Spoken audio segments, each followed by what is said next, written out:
जिस जाति को गाली की तरह इस्तेमाल किया गया, जिस जाति का नाम एक लेबल है, एक गाली है, भंगी कहीं का, चमार कहीं का, कि हम जो चमार चूड़े हैं, मारे दौरे तो कोई पत्थर भी पड़ा हो तो वो भी काली मान जाओगा, पर इन सरक जाओगा कि इनके दौरे तो मैंने खड़ा ही नहीं होना। जो है चूड़ों की कुतिया हमारे ऊपर भौंक रही है बोल के उन्होंने लड़ाई शुरू की और वो इतना एक दंगे में तब्दील हो। कुत्तों में भी जातियां होती हैं। 200 से ज्यादा फैमिलीज को गांव छोड़ के जाना पड़ा, वो कुत्ते के भौंकने पे ही हुआ था। कुत्ते ने भौंक दिया। वो जो जाट आधा आधा बांट लो, आधा पाकिस्तान को दे दो, आधा इधर दे दो, इंडिया में दे दो। मेरे एक मुस्लिम प्रोफेसर थे, उन्होंने रिजर्वेशन पे मेरे को ये बोला था कि और कितना लोगे भाई।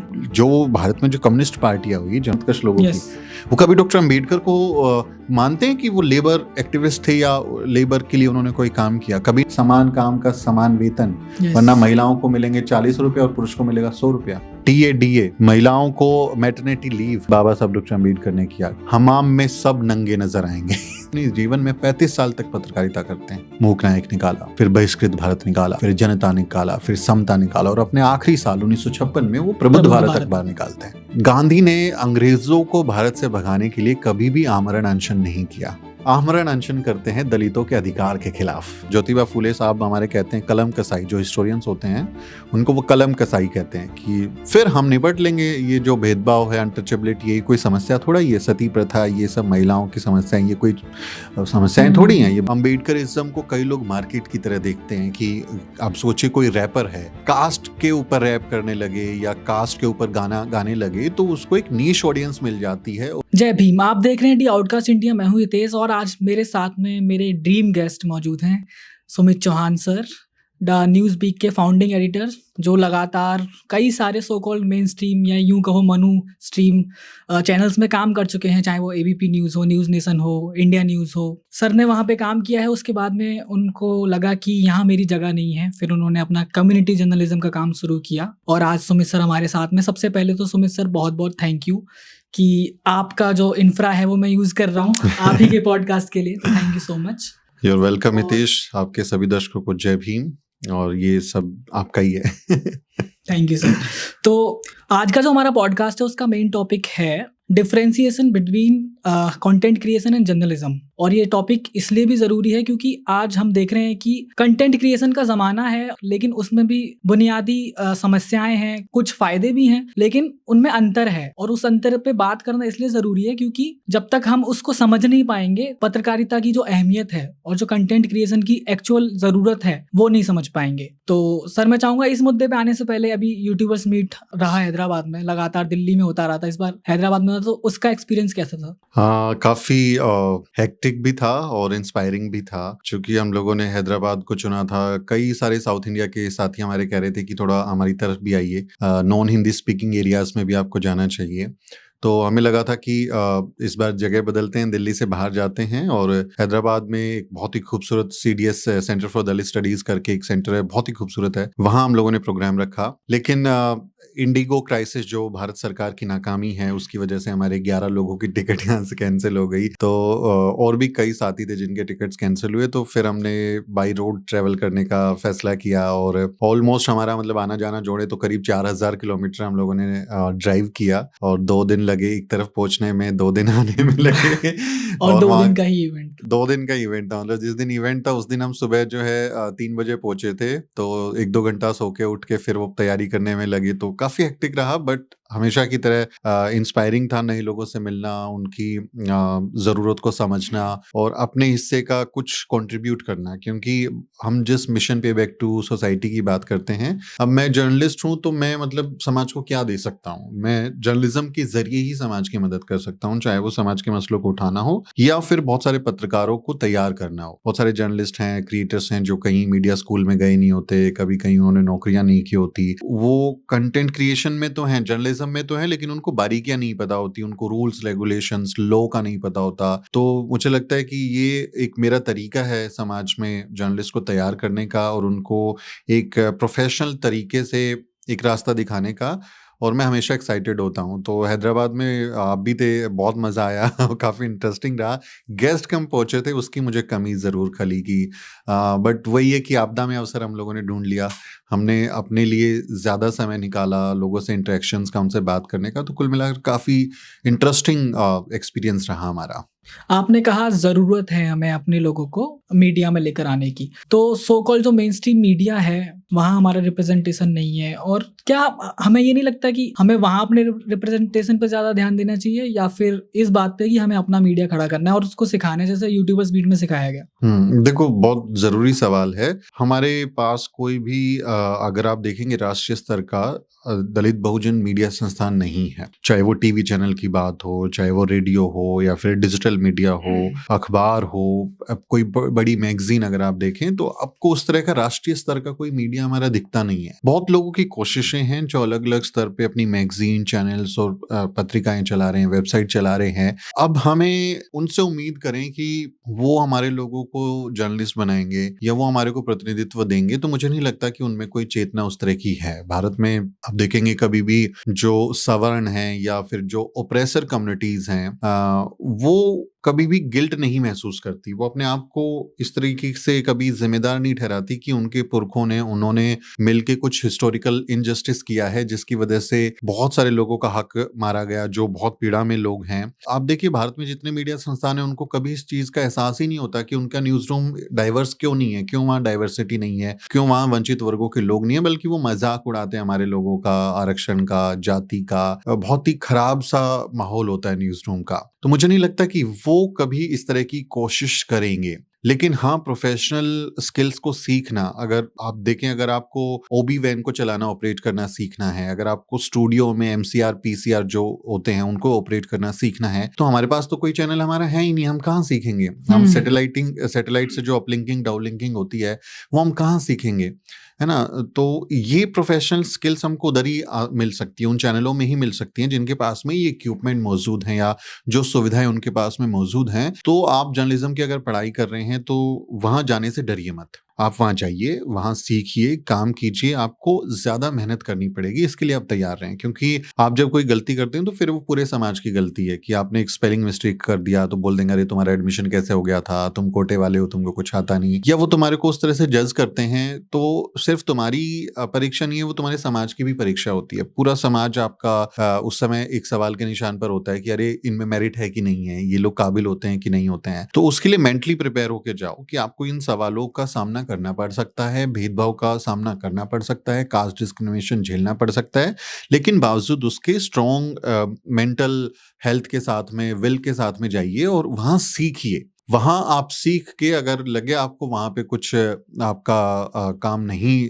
आप खुश नहीं है उस काम को लेके, तो फिर आप मेरी तरह या बहुत सारे जो लोग हमारे साथी जिन्होंने मेन स्ट्रीम मीडिया में काम किया, उन्होंने फिर छोड़ के अपने कम्युनिटी मीडिया वेंचर शुरू किए, तो तब आप ऐसा करें तो मुझे लगता है ज़्यादा बेहतर है। क्योंकि कम्युनिटी जर्नलिज्म या कम्युनिटी मीडिया, अगर आप ये सोचें कि इसमें आपका करियर बन जाएगा और इसमें आप बहुत ही मतलब सक्सेसफुल लाइफ जी पाएंगे, तो वो ऐसा नहीं है। आपको मैं रियलिटी चेक दे रहा हूँ, मतलब मैं, ऐसा नहीं है कि आपको लग रहा हो देख के कि यूट्यूब पे हम बहुत मिलियन सब्सक्राइबर्स हो गए हैं तो बहुत हम एकदम ऐशो आराम की ज़िंदगी जी रहे हैं।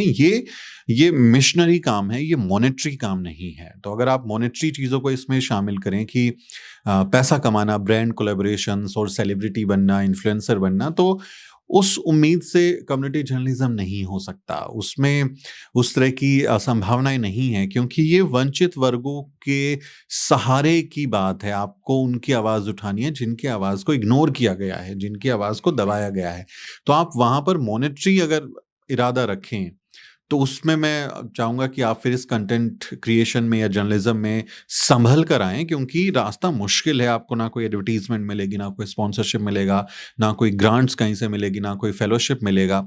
तो आपको सर्वाइव करना ही कई बार बहुत मुश्किल हो जाता है। अब हमें पता है कि हम द न्यूज़ वीक को कैसे चला रहे हैं, किन परिस्थितियों में चला रहे हैं, कब तक चला पाएँगे, है ना? अब हमने सब अपने करियर को दाँव पर लगा दिया। अब एबीपी न्यूज़ वाले, ज़ी न्यूज़ वाले मुझे नौकरी नहीं देंगे अगर मैं माँगूँ, मुझे ज़रूरत हो, मुझे पैसे की ज़रूरत है और मैं काम भी करना चाहूँ, तब भी मुझे काम नहीं मिलेगा, क्योंकि मैं अपनी सोच को लेके, अपनी आइडेंटिटी को लेके उनके हिसाब से काफ़ी एक्सपोज़ हो चुका हूँ, या वो लोगों को मालूम है उस बारे में, तो वो मुझे उसमें शामिल नहीं करेंगे, क्योंकि इंडियन न्यूज़ रूम्स जो हैं, वो किसी एक्सक्लूसिव कास्ट क्लब की तरह काम करते हैं। जैसे कोई क्लब होता है उसकी मेंबरशिप होती है, तो ऐसे ही एक गिरोह है चंद जातियों का जो कास्ट क्लब की तरह काम करता है, और उसमें उन्हीं की एंट्री होती है जो उस गिरोह के सदस्य होते हैं, उस गैंग का हिस्सा होते हैं। तो हमारे लिए वहां संभावनाएं कम है, इसलिए हमें अपने लोग खुद तैयार करने पड़ेंगे। अब बहुत लोगों को मैं देखता हूँ जो कंटेंट क्रिएशन में या जर्नलिज्म में है, उनकी भाषा कई बार गैर कानूनी Yes. होती है, Yes. उनका बॉडी लैंग्वेज कई बार बहुत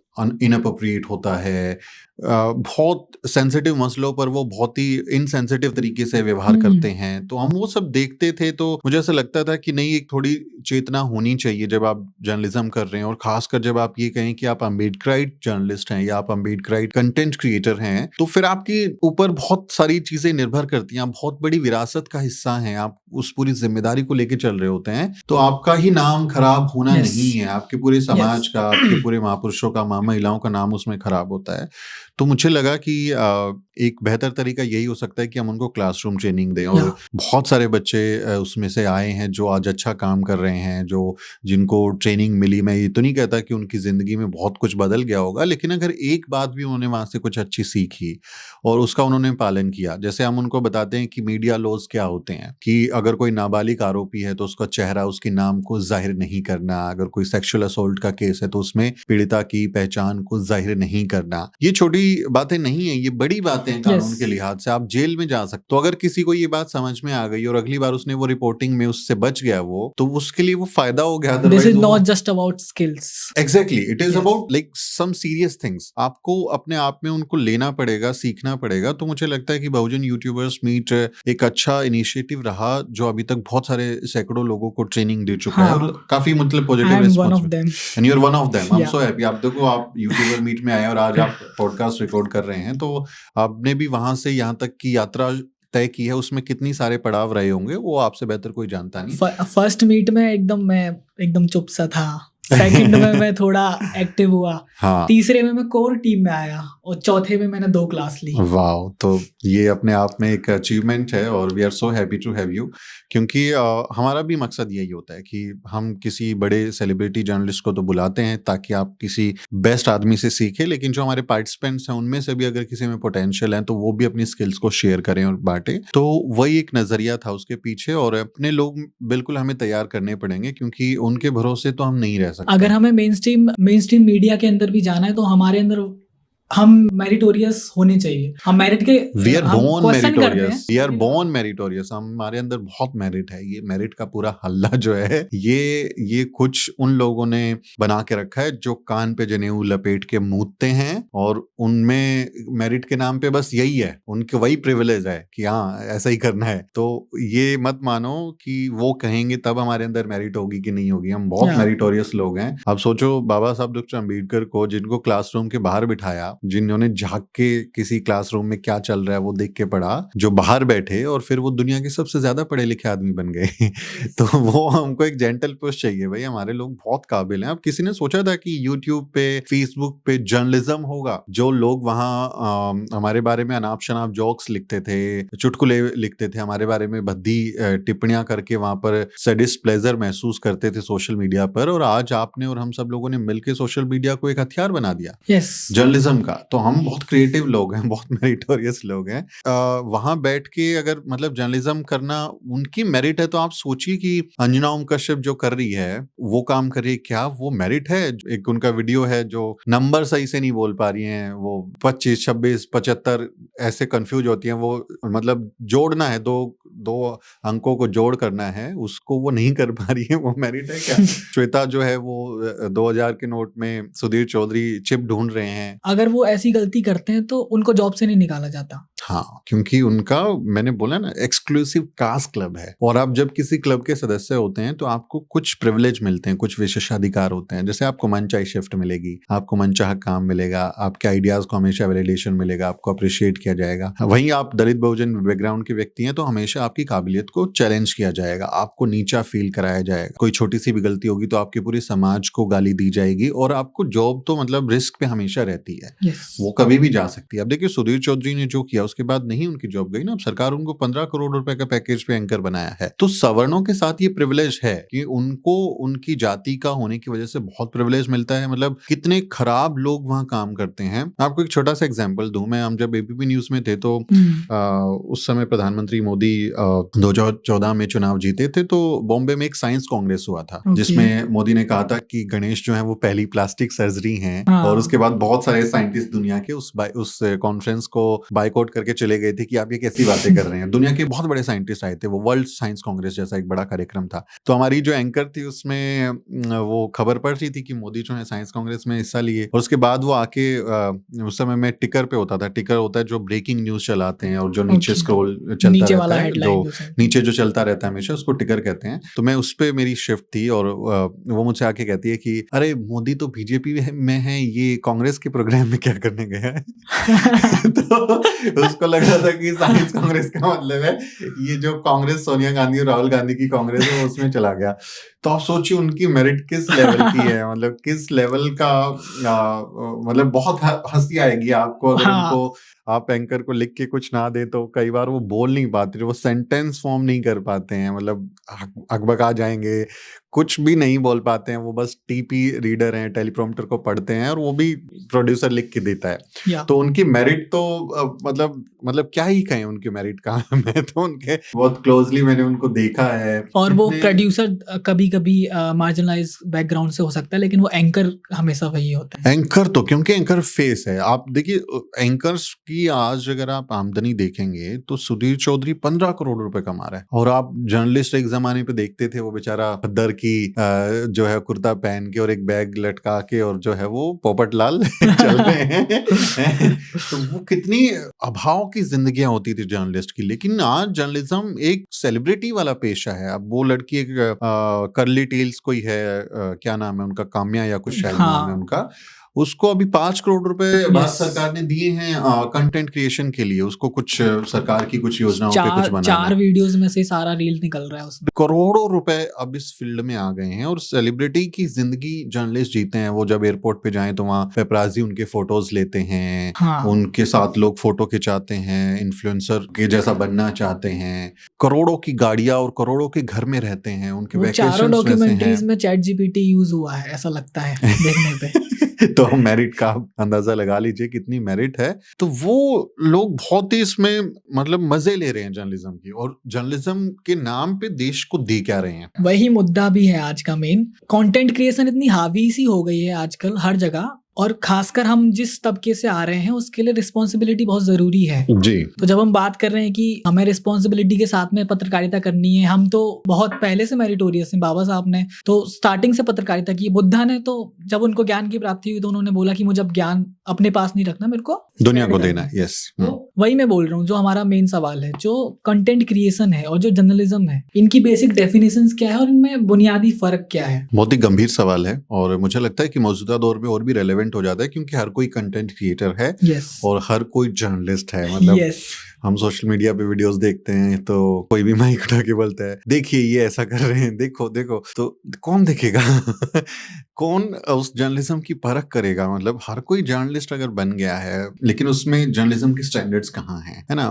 लेकिन आज अगर आप भारत की मीडिया की हालत देखो तो जो काम मीडिया के लोगों को करना चाहिए था वो आज कंटेंट क्रिएटर्स कर रहे हैं। मतलब जो इंफॉर्मेशन या सरकार से सवाल पूछने का काम एक जर्नलिस्ट को करना चाहिए भारत के न्यूज रूम्स में, अखबारों में, वो तो दलाली कर रहे हैं, वो तो सत्ता की चाटुकारिता कर रहे हैं आज भारत का मीडिया जो है, मनुवादी मीडिया।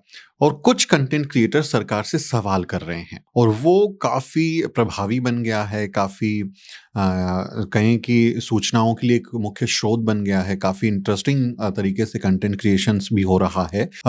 लेकिन कुछ लोग उसमें आप देखेंगे जो सिर्फ सनसनीखेज काम कर रहे हैं, जो सिर्फ हल्ला मचाने का काम कर रहे हैं, वो उसको हमें कुल मिला के डिफ्रेंशिएट करना चाहिए। तो मैं कुछ एग्जाम्पल्स और कुछ चीज़ों के जरिए आपको चाहूंगा कि आप इस तरह से समझें। पहले तो सबसे पहले तो हमें ये समझना पड़ेगा कि जर्नलिज्म क्या होता है। हम जब क्लासरूम में थे तो हमें बहुत सारी डेफिनेशंस बताई गई जर्नलिज्म की, लेकिन मैं अपनी व्यक्तिगत समझ से एक परिभाषा को सही मानता हूं। Journalism is nothing but to raise a question mark. पत्रकारिता सवाल उठाने के अलावा कुछ नहीं है। आपको सवाल उठाना है, क्या गलत है, क्यों गलत है, कौन जिम्मेदार है, इसके पीछे क्या वजह है, ये किसी व्यक्ति को कुछ सुविधाएं मिलनी थी उसको क्यों नहीं मिली, कोई फ्लाईओवर सही बनना था वो नहीं बन रहा, कोई ग्रांट आना था, कोई फेलोशिप आनी थी, कोई स्कॉलरशिप्स आनी थी, लोगों की भलाई के काम होने थे, सरकार ये क्यों नहीं कर रही, अरावली को क्यों काटने के नियम बना दिए गए, उसमें क्यों परिवर्तन आया, दिल्ली में क्यों प्रदूषण है, ये सिर्फ आपको सवाल करने हैं। यही जर्नलिज्म की मुख्य परिभाषा है। बाद में फिर उसको लोकतंत्र का चौथा खंभा और तमाम अलग अलग परिभाषाओं से जोड़ा जाता है। तो जर्नलिज्म बेसिकली सवाल उठाना है, जो आज भारत का मीडिया अगर आप देखेंगे तो वो सवालों को दबाता है ना। अब जैसे अरावली पे आप देखें कि अगर अरावली खत्म होता है तो हमारा पूरा नॉर्थ इंडिया बर्बाद हो सकता है, हिमालय बर्बाद हो सकता है। वो बहुत ही बड़ी एक भौगोलिक घटना होगी जिससे हम बहुत ही मुश्किल झेलेंगे आने वाले समय में। लेकिन रजत शर्मा, उनका वीडियो एक वायरल हुआ, मुझे नहीं पता वो वीडियो सही है कि नहीं, लेकिन वो बता रहे हैं कि क्योंकि दिल्ली कटोरे की तरह बीच में है और चारों तरफ ऐसे तीन तरफ से अरावली से घिर गया है, इसलिए वो पोल्यूशन यहाँ इकट्ठा हो जाता है। तो आप सोचिए, रजत शर्मा को एक जर्नलिस्ट के तौर पे सरकार से सवाल पूछना चाहिए था कि आपने दिल्ली को कैसे गैस चैम्बर बना दिया, कितना लोगों की जिंदगी बर्बाद हो रही है, लेकिन वो सरकार का बचाव कर रहे हैं। वहीं कुछ कंटेंट क्रिएटर्स सवाल कर रहे हैं लोगों से। तो हमें पहले तो कंटेंट क्रिएटर्स में भी एक कैटेगरी बनानी चाहिए कि कौन से अच्छे क्रिएटर्स हैं और कौन से सनसनी क्रिएट करने वाले जो हैं वो कंटेंट क्रिएटर हैं, क्योंकि यही समझना बड़ा मुश्किल हो जाता है जी। क्योंकि उसमें फिर आपको थोड़ा सा आपकी सेंस लगानी चाहिए, कॉमन सेंस लगानी चाहिए। सोशल मीडिया पर दिखने वाली हर चीज सच नहीं होती है, उसके कई पक्ष हो सकते हैं, तो आपको उसमें से भी थोड़ा अपना अकल लगानी चाहिए। हर कंटेंट को आप कंज्यूम मत करिए। जैसे आप समाज में रहते हैं, आप बाजार जाते हैं, वहां कुछ भी बिक रहा हो तो सब कुछ उठा के नहीं खा लेते ना। आप देखते हैं कि वो हेल्दी है कि नहीं है, वो स्वादिष्ट है कि नहीं है, उसमें सही तेल का इस्तेमाल हुआ है कि नहीं हुआ है, वो ठीक ठाक से बना है कि नहीं बना है, हाइजेनिक है कि नहीं है। तो वैसे आपको कंटेंट में भी डिफरेंशिएट करना आना चाहिए। हर चीज उठा के सोशल मीडिया से ग्रैब मत कीजिए, अपने अंदर दिमाग में मत डाल लीजिए, क्योंकि वो खतरनाक होगा। बहुत मिस इन्फॉर्मेशन भी सोशल मीडिया पर होती है। तो हमें पहले तो कंटेंट क्रिएटर्स में भी थोड़ा सा ध्यान देना चाहिए कि कौन सीरियस कंटेंट क्रिएटर है और कौन सिर्फ ऐसे लफाजी वाला कंटेंट क्रिएशन कर रहा है। जब ये डिफरेंस हम कर लेंगे तब हम इसकी कंपैरिजन जर्नलिज्म से करेंगे। मैं आज के मीडिया की जर्नलिज्म से परिभाषाओं से इसको कंपेयर नहीं करना चाहता, क्योंकि जो वाकई में जर्नलिज्म है उसी की परिभाषाओं से अगर हम इसको समझेंगे तो हम एक बेहतर समझ बना सकते हैं। जैसे जर्नलिज्म का मतलब है सवाल उठाना। अब कंटेंट क्रिएशन जो है, अगर आप उसको देखेंगे तो वो सवाल उठाने की बजाय कई बार कमेंट्री करता है। वो किसी घटनाओं पर, किसी चीजों पर कमेंट्री करता है। अब जैसे कोई पुल गिर गया तो एक जर्नलिस्ट उस पुल को बनाने वाली कंपनी कौन थी, किसने बनाया, कितने का बजट था, कि कब ये टेंडर पास हुआ था, किस क्वालिटी का मटेरियल लगा है, उसके पीछे की घटनाओं को, तथ्यों को जांचने की कोशिश करेगा। और कंटेंट क्रिएटर उस पर सिर्फ कमेंट्री कर सकता है कि अरे देखो सरकार भ्रष्ट थी या ये लोग भ्रष्ट थे, करप्शन का नमूना है, ऐसा बना दिया। तो उसमें फर्क है। आप कंटेंट क्रिएशन जब आप कर रहे हैं तो आप कई बार सवाल नहीं उठाते हो, आप सिर्फ कमेंट्री करते हो। लेकिन एक जर्नलिस्ट ग्राउंड जीरो पर जाएगा, फैक्ट चेक करेगा, आरटीआई लगाएगा, उसका काम अलग है। आप जब कंटेंट क्रिएशन करते हो तो आपकी जो रुचि है वो हाइप क्रिएट करने में होती है, ताकि आपको एंगेजमेंट आए। आपकी कोशिश होती है कि ज्यादा से ज्यादा व्यूज आपके पास आ जाएं, ज्यादा लोग आपको फॉलो करने लगें, तो आप उसमें हुक लगाएंगे, कंटेंट क्रिएशंस की अपनी जो आपकी स्किल्स होंगी उसको दिखाएंगे। लेकिन एक जर्नलिस्ट, जो असली जर्नलिस्ट होगा, वो इन चीजों की परवाह नहीं करता। वो फैक्ट्स को, सच को सामने लाने की कोशिश करता है कि हम जो काम कर रहे हैं वो सच के साथ में जाए और वो जनता उसको देखे जिसका कुछ असर हो। ये एक डिफरेंस आपको जर्नलिज्म और क्रिएशंस में दिखेगा। तीसरी चीज, कंटेंट क्रिएटर जो होते हैं वो उनका जो अकाउंटेबिलिटी होती है, यानी जवाबदेही होती है, वो किसी के प्रति होती नहीं है। मतलब आप किसी के प्रति अकाउंटेबल नहीं हो। आप बना रहे हो कंटेंट, बनाए जा रहे हो, जिसको फॉलो करना है कर ले रहे हैं, आप अपना एक कल्ट बना लो, उसको लोग फॉलो करेंगे, चलते रहेंगे। लेकिन एक जर्नलिस्ट की अकाउंटेबिलिटी है, वो देश के संविधान के प्रति अकाउंटेबल है, उसको हमेशा संवैधानिक दायरे में रहना है, कानूनी दायरे में रहना है, उसे देश की जनता को जवाबदेह बनाना है, वो जनता के प्रति भी जवाबदेह है कि उसके भलाई का उसने काम किया कि नहीं किया। आप वो अकाउंटेबिलिटी क्रिएटर्स में नहीं देखेंगे, वो आपको मिसिंग लगेगी, क्योंकि उनको आप देखिए, बहुत सारे कंटेंट क्रिएटर्स होते हैं जो फॉलोवर्स लाते हैं, एक धारा से जुड़ते हैं, फिर अचानक से स्विच कर लेते हैं, दूसरी धारा में चले जाते हैं, या वो अपना अकाउंट बंद कर दें, या अपने अकाउंट में अपना जिस लाइन से उनका कंटेंट जाता था उसको बदल के किसी दूसरी तरह का कंटेंट लाने लगे, लफाजी करने लगे। तो उनके पास में वो एक कहें कि स्कोप होता है और वो उनकी अकाउंटेबिलिटी बहुत ज्यादा जैसे आपने आपने ये वाली बात बोली सर, ये जनरल परसेप्शन था हमारा। मैं इसको थोड़ा सा अपने स्तर पे लेके जाएं, हमारे समाज से जुड़ी बातों पे लेके जाएं, तो वहां पे जो हम देख रहे हैं कि पहले तो कंटेंट क्रिएटर्स बहुत कम है, सेकेंडरी पत्रकारों की संख्या तो उससे भी कम है, कंटेंट क्रिएटर्स कम से कम है, लेकिन उनका ये है कि they are not that responsible. उनके अंदर जो बेसिक समझ होनी चाहिए कि अगर वो कुछ भी न्यूज पे अपना कंटेंट बना रहे हैं तो उनका प्राइमरी सोर्स की जगह पे वो हो सकता है किसी नेता का बोल देते हैं वो, जबकि वो सही नहीं, सही ना हो तो फिर ऑल्सो हमारे लोगों में भी बहुत सारे ऐसे क्रिएटर्स रहे हैं जो पहले शायद राइट विंगर्स थे या कहीं और से थे, अब वो उनको लग रहा है कि बाबा साहब की मार्केट बन गई है एक तरीके से, तो उनका नाम बहुत यूज हो रहा है। तो इसीलिए कम्युनिटी जर्नलिज्म के पर्सपेक्टिव से ये बहुत जरूरी हो जाता है कि हम डिफरेंशिएट कैसे करें। एग्जैक्टली, बहुत इंपॉर्टेंट सवाल है। अब आप देखिए, जैसे मैं बता रहा हूँ कि जब एक जर्नलिस्ट काम करता है तो उस जर्नलिस्ट की रिपोर्ट को, है ना, आप सदियों तक रेफरेंस के तौर पे रखते हो। कि उस समय आप देखिए कि बाबा साहब डॉक्टर अम्बेडकर का जब हिंदू कोड बिल नहीं पास हुआ, उन्होंने इस्तीफा दिया, तो उस समय टाइम्स ऑफ इंडिया में क्या छपा था, हम आज भी उसको रेफरेंस पॉइंट के तौर पे अपने रिसर्च में, अपने थीसिस लिखना हो, कुछ लिखना हो, तो उस समय के अखबारों को भी हम मीडिया रेफरेंसेस के तौर पे इस्तेमाल करते हैं, वो सबूत की तरह इस्तेमाल होती हैं। लेकिन क्या किसी कंटेंट क्रिएटर की रील को, उसके कंटेंट को क्या आप रेफरेंस मान सकते हैं, है ना? क्योंकि आपको कई बार भरोसा ही नहीं होता वो सच बोल रहा है कि नहीं बोल रहा है। तो एक जर्नलिस्ट के तौर पे काफी रिस्पॉन्सिबल वाला काम होता है। और कंटेंट क्रिएटर्स के लिए क्या इंपॉर्टेंट है? उसकी ऑडियंस, उसकी रीच, उसकी एंगेजमेंट, उसकी एल्गोरिदम, उसकी फॉलोइंग। अब एक जर्नलिस्ट के लिए फैक्ट्स, जनता यानी जिसके लिए वो काम कर रहा है, क्योंकि लोकतंत्र का चौथा खंबा है जनता, संविधान, कानून और इम्पैक्ट, प्रभाव, कि जो वो काम कर रहा है उससे कितना प्रभाव पड़ा। तो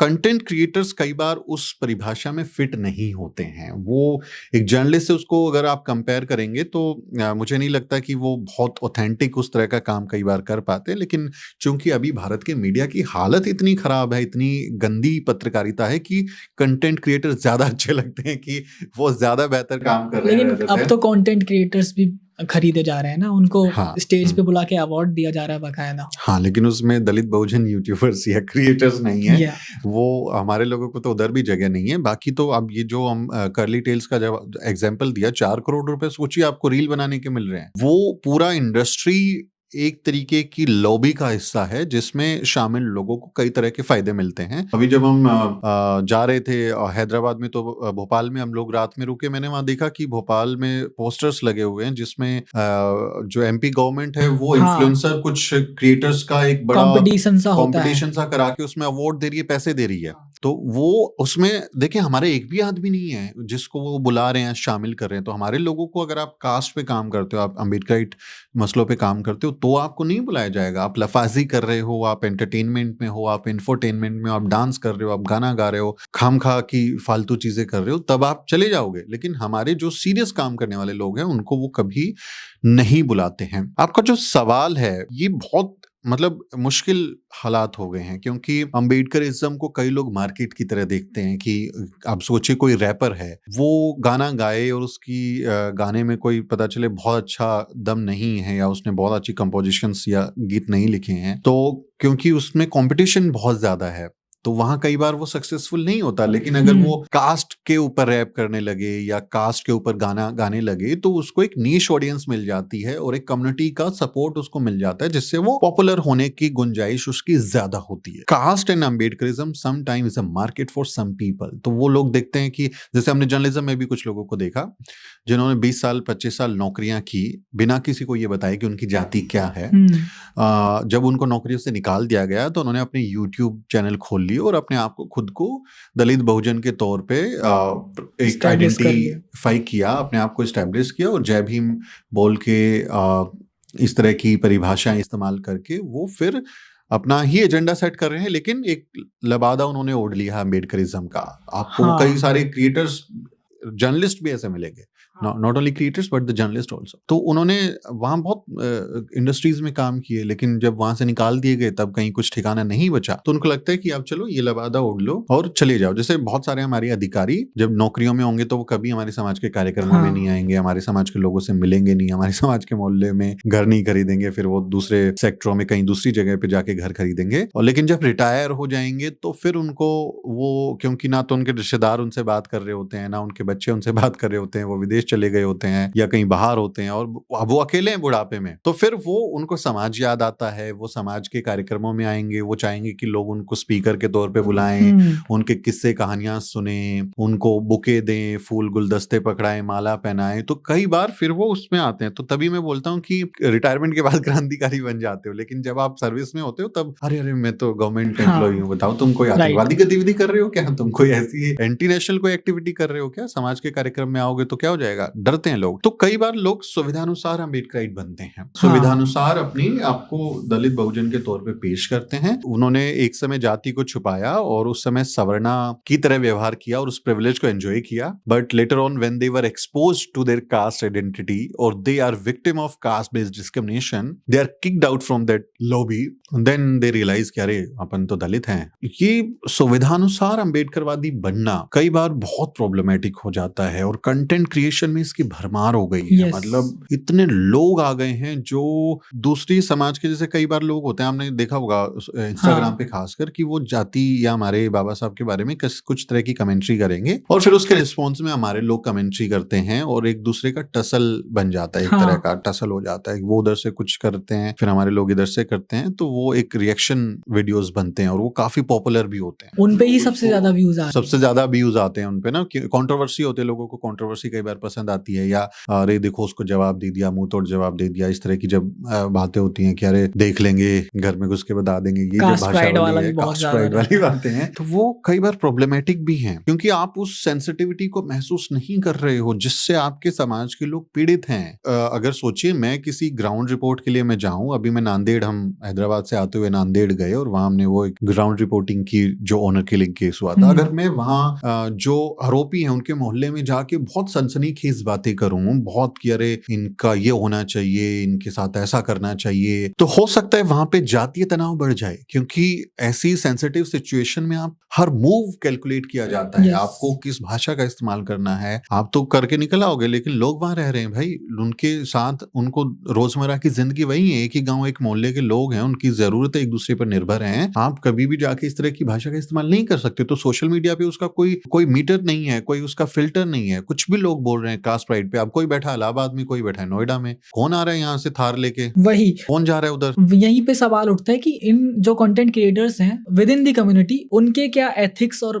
जो उनका बायसनेस वाला नेचर होता है उसमें कितना हमें संतुलन बना के रखना चाहिए। देखो मेरी नजर में, मैं कंटेंट क्रिएशन को या जर्नलिज्म को, अगर आप उसको अम्बेडकरवादी नजरिए से करेंगे तो मैं उसको बहुत जिम्मेदारी वाला काम मानता हूँ। अगर आप डांस करते हैं, आप देखिए सोशल मीडिया पे बहुत सारे पुरुष आजकल महिलाओं का गेटअप लेके और डांस करते हैं, मेकअप करके, घाघरा चोली पहन के, और उनके मिलियंस में व्यूज होते हैं। आप उस तरह का काम कर रहे हो, आप सिंगिंग का काम कर रहे हो, आप इंफोटेनमेंट में हो, आप कोई फिल्मों पे रिव्यू कर रहे हो, आप किसी भी तरह का अदर देन अम्बेडकराइट या कास्ट इश्यूज के अलावा कुछ कर रहे हो, तो मैं मानता हूँ कि वो फन एलिमेंट होता है, उसमें आप कुछ भी कीजिए। पुनीत सुपरस्टार जो है वो भी तो दलित है, Puneet superstar is a Dalit person, but वो क्या कर रहा है उस पर हम कभी चिंता जाहिर नहीं करते, है ना। वो नाले में लेट रहा है, वो गोबर खा रहा है, वो कई बार इस तरह की कंटेंट क्रिएट कर रहा है, but we are not worried about him कि वो क्या कर रहा है, क्योंकि उसको देखने वाले आदमी को भी पता है कि ये सीरियस नहीं लेना है, वो सिर्फ एंटरटेनमेंट के पर्पज से है। लेकिन जो सीरियस लिए जा रहे हैं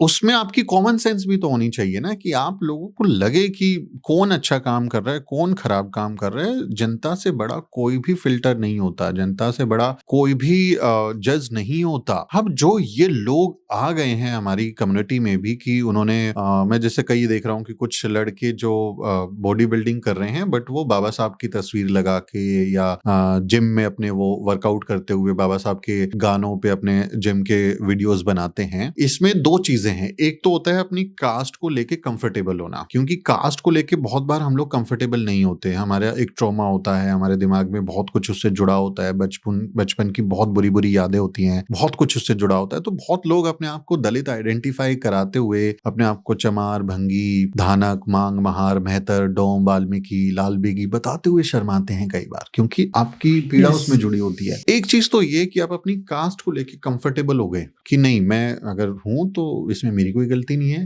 आई should not feel ashamed of being a Dalit. एक पॉइंट ये है कि आप अपनी कास्ट को लेके कंफर्टेबल हो गए और अपनी कास्ट को असर्ट कर रहे हो, एक कास्ट असर्शन आपकी तरफ से आ रहा है। दूसरी चीज है कास्ट पे प्राइड करना। Yes. That you are proud of your caste, है ना, और उसको शोकेस करना दूसरों को ये जताने के लिए कि we are better than you, Yeah. वो थोड़ा प्रॉब्लमेटिक मुझे लगता है। लेकिन फिर भी हम उनको देखें कि जो दलित समाज के क्रिएटर इस तरह का काम कर रहे हैं वो इतनी हद तक नहीं जा रहे जितनी बाकी जो ओप्रेसर कम्युनिटीज हैं जिस तरह की वो बातें वो तो लाइव स्ट्रीम कर रहे हैं, किसी को पीटते हुए लाइव स्ट्रीम कर रहे हैं, मॉब लिंचिंग कर रहे हैं, वो किसी के घर में घुस जा रहे हैं, तोड़फोड़ कर दे रहे हैं, हथियार लहराते हैं, बदमाशों की तरह बैठ के वो हुक्का पीते हुए धमकियां दे रहे हैं। तो वैसा काम हमारे लोग नहीं कर रहे हैं, तो भी हम उनको एक माफी देंगे कि ठीक है, आपको कई बार अपने आप को दलित आइडेंटिफाई करते हुए सोशल मीडिया पर अपनी पूरी जिंदगी के बारे में बहुत मुश्किल फैसले लेने होते हैं। भाई, आप जब बता देते हैं कि आप दलित हैं, अगर आप उस समाज में रहते हैं एक दलित के तौर पे, हो सकता है आपको बहुत कुछ झेलना पड़े। आपने सर कास्ट प्राइड की बात की, पहले मैं बहुत ज्यादा रेडिकल था कि ये तो बहुत ज्यादा गलत चीज है, लेकिन जब मैं ग्राउंड पे जाता हूँ, जैसे अंबेडकर जयंती पे मैं एक डॉक्यूमेंट्री बना रहा था, तो आपने हाथरस का एक गांव जहाँ पे एक लड़की के साथ में बहुत गलत हुआ, पूरा वो ठाकुर डोमिनेटेड एरिया है, उसी गांव के जस्ट पास में अंबेडकर जयंती निकल रही है और वहां पे गाना चल रहा है उधम सिंह का फैन, मैं हूँ छोरा चमार का, ऐसे करके लिरिक्स हैं उसके। मैं पूछ रहा हूँ कि ये गाना क्यों चला रहे हो, और वहां पे एक लेडीज मेरे को बोलती है कि हमारा जाटव समाज आगे बढ़ रहा है। तो एक ये चीज भी है, तो कास्ट प्राइड का हम विरोध कर रहे हैं, लेकिन ग्राउंड पे जाएंगे तो हमें ऐसी चीजें भी देखने को मिलती है। मुझे आपसे जानना है आपका क्या नजरिया है, क्योंकि मैं तो इसके बाद में काफी बैलेंस हुआ। फिर कास्ट पे अगर आपको जाति की समझ बनानी है, कास्ट की अंडरस्टैंडिंग आपको चाहिए, तो बाबा साहब डॉक्टर अम्बेडकर से बड़ा एक्सपर्ट आज तक हमारे पास नहीं है। तो आपको बाबा साहब डॉक्टर अम्बेडकर की राइटिंग्स को रेफर करना चाहिए। तो उनका जो थीसिस था जो उन्होंने कोलंबिया में दिया था, caste in India, caste genesis का भी आप रेफरेंस लेंगे, या फिर जो एनालिसिस ऑफ कास्ट है वो भी आप अगर पढ़ेंगे तो आपको अंडरस्टैंडिंग आएगी कि कैसे डॉक्टर अम्बेडकर कास्ट को देखते हैं। तो बाबा साहब डॉक्टर अम्बेडकर कास्ट को एक बीमारी कहते हैं। Caste is a disease, caste is nothing but a state of mind, and the Hindus of India, those who believe in caste, they are sick people. This is the wording of Baba Saheb Dr. Ambedkar. Annihilation of caste में वो कहते हैं कि ये बीमार लोग हैं, हिंदू समाज बीमार समाज है, ये कोई एक समाज या राष्ट्र के तौर पर एक नहीं है, ये जातियों का गिरोह है। हर जाति का व्यक्ति अपनी जाति के प्रति वफादार है, अपनी जाति के प्रति खुश है, वो किसी दूसरी जाति के व्यक्ति के साथ कितना भी बुरा हो उसको कोई फर्क नहीं पड़ रहा। वो सबसे पहले, देश से भी पहले, वो अपनी जाति के बारे में सोच रहा है। ये बाबा साहब डॉक्टर अम्बेडकर की अंडरस्टैंडिंग है और ये हकीकत है। आप देखिए, जो बलात्कारी लोग हैं, अब कुलदीप सेंगर बाहर आया तो उसके समर्थन में लोग खड़े हुए हैं। क्या है सपोर्ट कुलदीप सेंगर, एक बलात्कारी जो कि कोर्ट से कन्विक्टेड, जेल में रह के बाहर आया है। हमारा बिल्किश बानो के जो अपराधी बाहर आए तो उनको माला पहना के स्वागत किया गया कि ब्राह्मण है, अच्छे संस्कार हैं, लड्डू खिला के स्वागत किया गया। तो जाति सबसे बड़ी भूमिका निभा रही है ना वहां पे, वरना तो कोई नहीं आता किसी के लिए, है ना। अब हमारी जो खिलाड़ी, हॉकी खिलाड़ी थी वंदना कटारिया,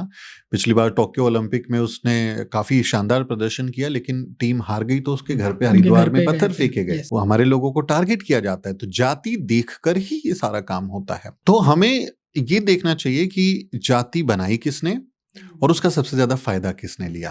तो जो व्यक्ति जाति बनाने वाला है और वो सबसे ज्यादा उसका लाभान्वित बेनिफिशियरी समाज है, उसको तो जाति को गर्व करने में मजा आता है, क्योंकि थानेदार उनकी जाति का, वकील उनकी जाति का, एसएचओ उनकी जाति का, जज उनकी जाति का, मुख्यमंत्री उनकी जाति का, मंत्री उनकी जाति का, तो वो तो बहुत प्रिविलेज में। जिनकी जाति का कोई नहीं है, वो व्यक्ति जब अपनी जाति को कंफर्ट मानते हैं, ये एक तरह का विद्रोह है। कह रविदास खलास चमारा। आप सोचिए, जिस जाति को गाली की तरह इस्तेमाल किया गया, जिस जाति का नाम एक लेबल है, एक गाली है, भंगी कहीं का, चमार कहीं का, ये सुन के उस व्यक्ति के दिमाग में, दिल में कितनी पीड़ा होगी। जो व्यक्ति ये मान के बैठा है कि जाति व्यवस्था में वो सबसे नीचे है, उस व्यक्ति को कितनी पीड़ा होगी। ऐसे माहौल में एक व्यक्ति जो अपनी जात बताने से डरता था, जो अपनी जाति को छुपा के रहता था, अब जैसे मेरा सरनेम चौहान है ना, तो बहुत बाहर लोगों को नहीं लगता था कि सौम्य चौहान एक दलित व्यक्ति है, तो वो बहुत बुरी भाषा का इस्तेमाल दलितों के लिए करते थे। तो कई बार मैं जानबूझ के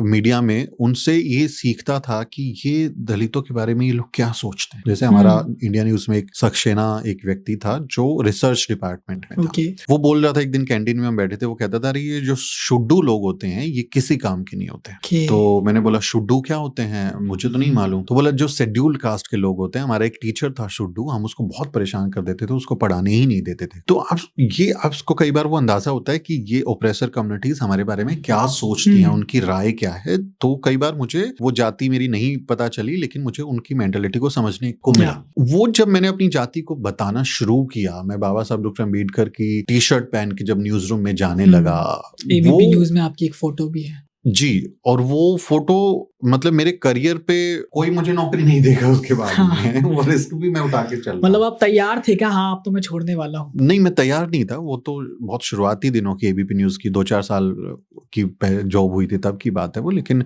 उसके बाद भी कई जगह काम किया। लेकिन वो पीड़ा थी, वो कुछ किस्से थे। उसके बाद फिर मैंने वो फैसला लिया था, क्योंकि एबीपी न्यूज में डिस्क्रिमिनेशन का मुझे सामना करना पड़ा। तो वो एक मेरा प्रतिरोध था, मैं एक विद्रोही रूप में था कि मैं हूँ दलित, तुम मेरे को बोल के दिखाओ, मैं तुम्हें जवाब दूंगा। हाँ, मैं हूँ चमार, तुम मेरे को बोल के दिखाओ। I am not ashamed of being a Chamar, I am not ashamed of being a Dalit, because what Baba Saheb doctor Ambedkar I think problem तब शुरू होती है जब आप एक लिमिट क्रॉस कर दो और सामने वाले को नीचा दिखाने लग जाओ। हाँ, इसमें बाबा साहब को अगर आप देखेंगे तो बाबा साहब डॉक्टर अम्बेडकर कहते हैं कि जो कास्ट बेनिफिशरीज लोग हैं उनके लिए तो जाति सम्मान है, उनका तो प्रिविलेज है, लेकिन जो उसके पीड़ित हैं उनके लिए वो एक स्टिग्मा है, एक धब्बा है उनके लिए, पूरा वो स्टिग्मा आ जाता है। वो व्यक्ति अगर अपनी जाति को स्वीकार कर ले और ये कहे कि अच्छा मेरे को तुम अगर चमार कहोगे तो मैं बुरा नहीं मानूंगा, मैं इसको गाली की तरह नहीं मान रहा, I am proud of being a Chamar, I am proud of being a Bhangi, तो मैं उसको जातिवाद नहीं मानता। अगर आप जिस गाने का जिक्र कर रहे हैं, मैं छोरा चमार का, उधम सिंह का फैन हूँ, बहुत ही इंस्पायरिंग गाना है। yes. कई यूपी के बच्चे जो जाटव समाज के गाने बनाते हैं, वो बड़े मतलब आप देखेंगे बच्चे उसमें बहुत क्रिएटिव रील्स बना रहे हैं, बहुत अच्छा वो वायरल होते हैं उसमें। और जो बाकी समाज का व्यक्ति जब जाति को दिखाता है तो उसमें फर्क है। जब एक पीड़ित व्यक्ति अपनी पीड़ा को झेल कर, अपने एक्सपीरियंस से निकल कर उस पीड़ा का सामना करता है ना, वो अपराधी नहीं है। अगर कोई दलित व्यक्ति जिनको आपने जाति की इतनी गालियां दी, हमारी जाति के नाम को आपने, तुलसीदास दुबे ने रामचरितमानस में कितनी जातियों को गाली की तरह लिख दिया, हमारे लोगों को कितना बुरा भला बोला गया, वैसे माहौल से निकल के हमारे लोग कास्ट असर्ट कर रहे हैं, है ना। बाबा साहब डॉक्टर अम्बेडकर ने अपने आप को कभी आइडेंटिटी नहीं छुपाई ना। वो चाहते तो दुनिया के अलग अलग इंस्टीट्यूशंस में, बड़ी यूनिवर्सिटीज में गए, वो एक एलीट लाइफ जी सकते थे, लेकिन उन्होंने गोलमेज कॉन्फ्रेंसेस में हर जगह जाके एक अनटचेबल की आइडेंटिटी को कैरी करके उन्होंने वो दुनिया से डायलॉग किया और हमारे लिए हक अधिकार को सुरक्षित किया। तो हम जब अपनी जाति को लेके जब उसको जाहिर करते हैं तो हमें उसमें कास्ट असर्सन देखना चाहिए कि वो क्या एक विद्रोह का तरीका है क्या। अब सदगुरु रविदास महाराज जब कह रहे हैं, कह रविदास खलास चमारा, उन लोगों को जवाब दे रहे हैं जो उनको चमार होने की वजह से चिढ़ा रहे हैं, जो उनको गाली दे रहे हैं उनकी जाति के नाम की। वो कह रहे हैं कि तुम बोलो, तुम्हारे लिए हम तो भाई बहुत अच्छा काम करते हैं, हम तो मेहनत कश समाज के लोग हैं, हम मेहनत करके खाते हैं, हम तुम्हारी तरह भीख मांग के नहीं खा रहे हैं, हम तुम्हारी तरह दूसरों पर जीवी नहीं है, हम प्रीडेटर नहीं है कि किसी और के उस पे मेहनत पे पले, हम श्रमजीवी लोग हैं। तो ऐसे ही हमारे समाज के लोग भी उस कास्ट आइडेंटिटी को एक्सेप्ट करके उसको असर्ट करते हैं। लेकिन इंपॉर्टेंट सवाल है, चाहे वो कंटेंट क्रिएटर्स के लिए हो या इस तरह के लोगों के लिए हो, कि जब आप ऐसा कर रहे हैं तो आपको ये देखना होगा कि आप उसमें बह नहीं जाएं। जाति पर गर्व करने की कोई बात नहीं हो सकती, क्योंकि caste is a disease as per Baba Saheb doctor Ambedkar. और बीमार होने पे कोई गर्व कैसे कर सकता है? आप किसी को कैंसर हो जाए, हो गए कि मुझे कैंसर है, मैं बहुत आई am proud of being a cancer patient, तो वो चीज तो सही नहीं है। आप उस पर इस तरह से नहीं सोच सकते कि आपने अगर अपनी जाति को बहुत ही अपना पहचान बना लिया और उसी पर आप आगे बढ़े और फिर आप धीरे धीरे ये सोचें कि अच्छा मैं तो बेटर हूं, अदर देन मी जो दलित कम्युनिटीज हैं ये they are lower than me. तो फिर आपके अंदर वो भावना आएगी ना, वो आएगी, क्योंकि ब्राह्मणिज्म ऐसे ही काम करता है। ब्राह्मणवाद क्या है भाई? ब्राह्मणवाद का मतलब ब्राह्मण होना नहीं है। ब्राह्मणवाद का मतलब है एक ऐसी मानसिकता जो अपने को जन्म के आधार पर, जाति के आधार पर श्रेष्ठ माने और दूसरे को उसके जन्म जाति के आधार पर नीचा माने। तो अगर आप भी ये मानने लगे तो फिर आप भी उसी कैटेगरी में चले जाओगे। तो हमें इसमें बुनियादी फर्क करना है कि दलित बहुजन समाज के लोग जो जिन जातियों को एक धब्बे की तरह इस्तेमाल किया गया, उन जातियों को उन्होंने एक गर्व का विषय बना के अपने आप को आइडेंटिफाई किया, कंफर्ट किया, उस हद तक वो सही है। लेकिन अगर वो उसको अपनी पहचान ही बना लें और अपने आप को हमेशा उसी आइडेंटिटी से आइडेंटिफाई करें और वो दूसरों को थोड़ा नीचे समझने लगें, तो मुझे लगता है वो भी बहुत प्रॉब्लमेटिक है। हमें बहुत उसमें इश्यूज नजर आते हैं, लेकिन पॉपुलर कल्चर की अपनी अहमियत होती है। जो समाज है जिसमें बहुत आंदोलन चलते हैं, उसमें लोकल गाने, लोकल मुहावरे, लोकल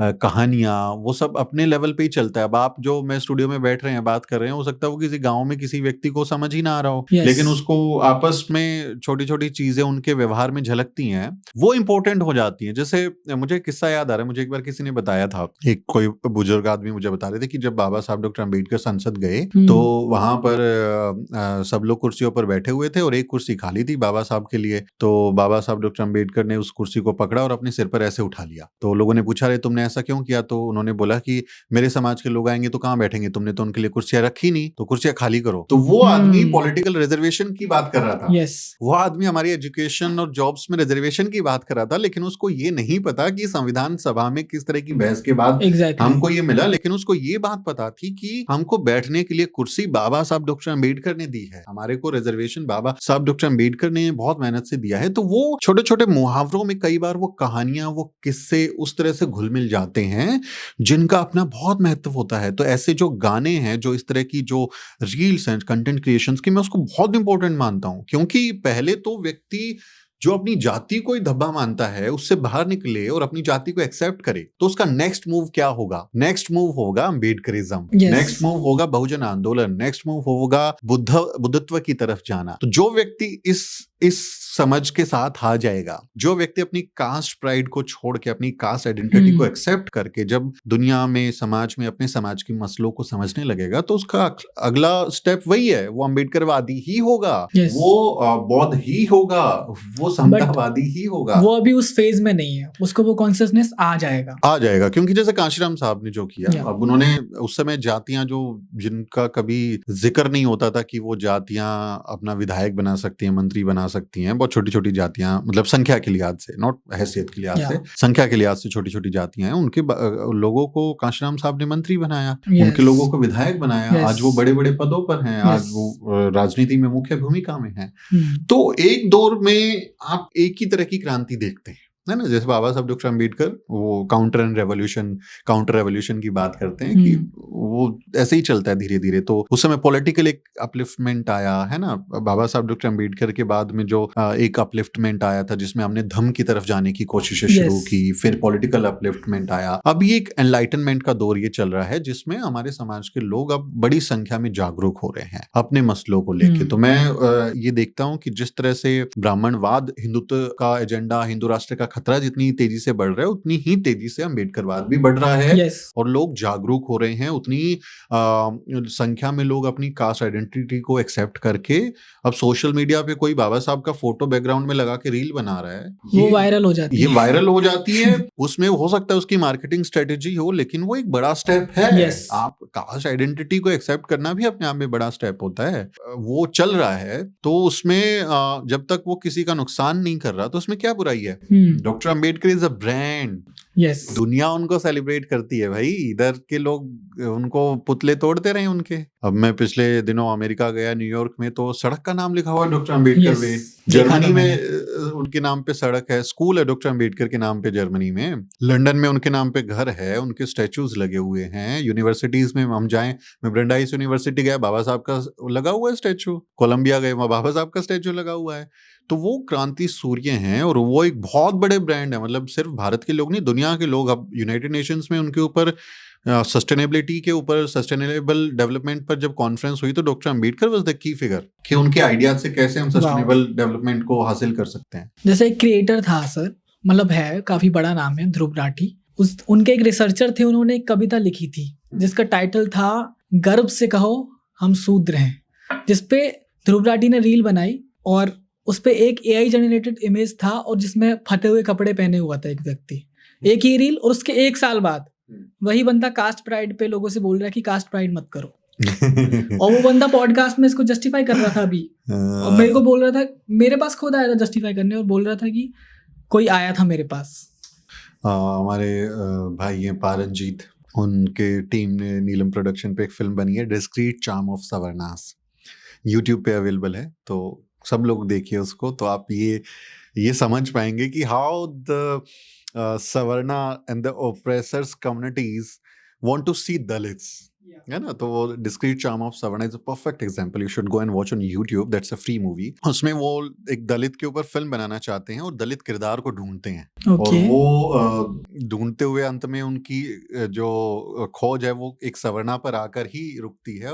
और वो कहते हैं कि तुम कुछ ज्यादा दलित लग रहे हो, या तुम थोड़े, जो दलित कैरेक्टर्स होते हैं, अरे तुम तो दलित लगते नहीं हो, तुम तो काफी तो they interesting. want to see a person in a certain frame, in a stereotype image. So they have that syndrome, the Savarna syndrome, that they want to see a Dalit in a very particular thing, कि वो बहुत ही दबा कुचला होगा, दयनीय हालत में होगा, ऐसे हाथ जोड़ के बैठ जाए, माई बाप मुझे रोटी दे दो, क्योंकि उन्होंने बचपन में वही देखा हुआ है. उनके बाप दादा ऐसे ही नरेशंस करते आए हैं, उनके घर के बाहर हमारे लोग ऐसे बैठे रहे हैं क्योंकि दूर से ऐसे रोटी फेंक के देते थे. कई इमेज है इंटरनेट पे, आप देखेंगे, एक ब्लैक एंड व्हाइट इमेज है, उसमें एक बांस का फट्टा ऐसे लगा हुआ है, एक महिला उधर से पानी डालती है और हमारी कोई महिला या पुरुष को इधर से उसको ऐसे पानी को पीता है.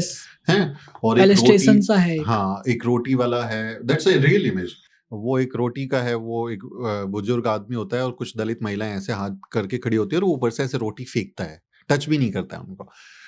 तो इन्होंने यही देखा होता है, इनको दलित ऐसे ही चाहिए. बट कोई दलित व्यक्ति आपकी तरह बढ़िया सा सूट बूट पहन के बैठ जाए, बहुत महंगा सा फोन रखे, बहुत अच्छी गाड़ी से चले, तो इनको बर्दाश्त नहीं होता. मतलब मेरे को कई लोग बोलते थे, अरे तुम तो दलित लगते ही नहीं हो. तुम बोलते थे, तुम कहाँ से बामन लग रहे हो भाई. तुम जो है, जब तक अपना जनेऊ निकाल के मूतते नहीं हो, मुझे तो तुम पता ही नहीं चलता तुम बामन हो. तुम ही अपनी वो मूत्रता एक्सपर्टी दिखाते हो कि अरे वो बांधो और मुंह. इसी तरह से तुमने देश पे भी मुंह के रखा हुआ है. गिबली वाला हुआ था वायरल, तो एक ब्राह्मण बोल रहा था कि इसने जनेऊ ठीक से नहीं किया. तो इनका वो बड़ा चार्म है इनको. तो हमारे बारे में तो इनकी देखो काफी नेगेटिव इमेज ये लोग रखते हैं, लेकिन शुक्रिया हमारे महापुरुषों का, महिलाओं का, जिन्होंने हमें आरक्षण दिया, जिन्होंने हमारे लिए कई तरह की सुविधाएं दी, कई तरह के संस्थान उन्होंने खोले. बाबा साहब डॉक्टर अम्बेडकर ने संविधान दिया, जिसकी बदौलत आज हम यहाँ बैठ पा रहे हैं. और बहुत बड़ी संख्या में लोग बेहतर जिंदगी जी पा रहे हैं. अभी भी बहुत कुछ हासिल करना है, लेकिन दलितों की स्टीरियोटाइप इमेज को भी सवर्णों को छोड़ना चाहिए कि आप हर दलित को वैसा ही देखना चाहते हैं. भाई, आपके सींग होते हैं क्या? मतलब आप सवर्ण हैं, आपके सींग हैं जो हमें देखते ही पता चल जाएगा, या हम बोला तुम तो सवर्ण जैसे दिखते ही नहीं हो. हाँ, तो ये बहुत ही बुरा एटीट्यूड है उनका. उनको इससे बाज आना चाहिए. आखिरी सेगमेंट में आता हूँ सर. जब हम जर्नलिज्म की बात करते हैं, जर्नलिज्म की पढ़ाई की बात करें खासकर, तो हिस्टोरिकल पर्सपेक्टिव में हम देखते हैं कि जब हमें पढ़ाया जाता है पत्रकारिता के अंदर, जब हम नेशनलिज्म की बात करते हैं ब्रिटिश टाइम पे, तो अखबारों की बहुत बात होती है. प्रेस पे एक पूरा क्वेश्चन आता है, वो आता ही है हिस्ट्री वाले पेपर में, कि प्रेस ने कैसे हेल्प किया नेशनलिज्म के लिए. कुछ नाम आते हैं, बाल गंगाधर तिलक हुए और बाकी नेता हुए, कैसे उनके अखबारों ने एकदम से क्रांति ला दी.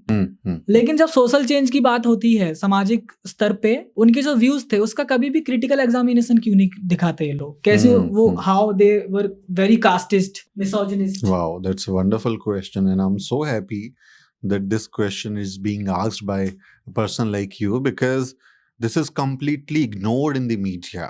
I've been a media student. मैं तो देश के नंबर 1 मीडिया इंस्टीट्यूट से पढ़ाई करके आया हूँ, Indian institute of mass communication, जहाँ देश का सबसे टॉप मोस्ट वो जर्नलिज्म का स्कूल है. और हमने भी कभी हमारे लोगों के बारे में नहीं पढ़ा वहाँ पर, और इनकी हमको पढ़ाया जाता है. जैसे उदंड मार्तंड सबसे पहला अखबार था, बाल गंगाधर तिलक ने केसरी शुरू किया, गांधी ने हरिजन शुरू किया, है ना. तो इस तरह के वो जिक्र होते हैं और उनके रेफरेंस से पढ़ाया जाता है कि कैसे स्वतंत्रता के समय हमारे अखबारों ने बहुत बड़ी भूमिका निभाई, प्रेस ने बहुत बड़ी भूमिका निभाई. इसमें मुझे लगता है कि कुछ लोगों का हमें थोड़ा सा आकलन करना चाहिए उनके नाम लेकर. बिल्कुल. और वही मुझे लगता है कि कुछ बेहतर परिभाषाएं दे पाएगा. बाल गंगाधर तिलक का जैसे आपने जिक्र किया, बाल गंगाधर तिलक जो हैं केसरी नाम की पत्रिका चलाते थे, और उन्होंने नारा दिया था, स्वतंत्रता मेरा जन्मसिद्ध अधिकार है. तो वो बड़ा पॉपुलर होता है और पढ़ाया जाता है स्कूलों में। उनकी जो केसरी पत्रिका थी उसमें आप अगर उनका कंटेंट देखेंगे तो वो हमेशा प्रो